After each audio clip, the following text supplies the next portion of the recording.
হোলিকা দহন বা নেড়া পোড়ার দিন আপনি কি করতে পারেন যে আপনার নেগেটিভ এনার্জি গুলো কেটে যাবে। নমস্কার দর্শক বন্ধু, আমি অনুরাগ চাচ্ছি যাদের নেগেটিভ এনার্জি আছে গ্রাম বাংলায় নেড়া পোড়া বা হোলিকা দহন চলে আসছে।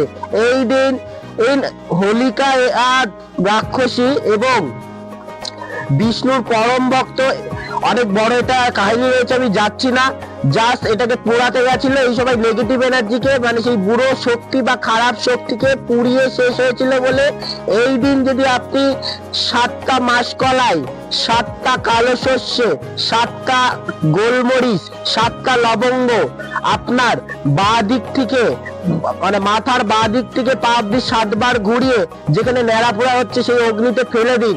দেখবেন আপনার নেগেটিভ শক্তি এবং নেগেটিভ মনের যে ভাবনাগুলো এবং নেগেটিভ যদি কেউ ক্রিয়া টোনা টোটকা করে থাকে ওগুলো কেটে যেতে বাধ্য। এবং এইটা আমি পরে আলোচনা করবো, এই নেড়া পোড়া বা হোলিকা দহন নিয়ে আমি পুরো কাহিনী আলোচনা করবো। এই জন্য চ্যানেলটা সাবস্ক্রাইব করে থাকুন এবং পরে ভিডিওগুলো ফলো করুন। এবং রং দোল দিয়ে এবং এই যে দোল পূর্ণিমা নিয়ে আমি বিশেষ কিছু বশীকরণের টোটকা দেবো স্বামী স্ত্রী পবিত্র সম্পর্কে। তো এই চ্যানেলটা ফলো করুন। নমস্কার।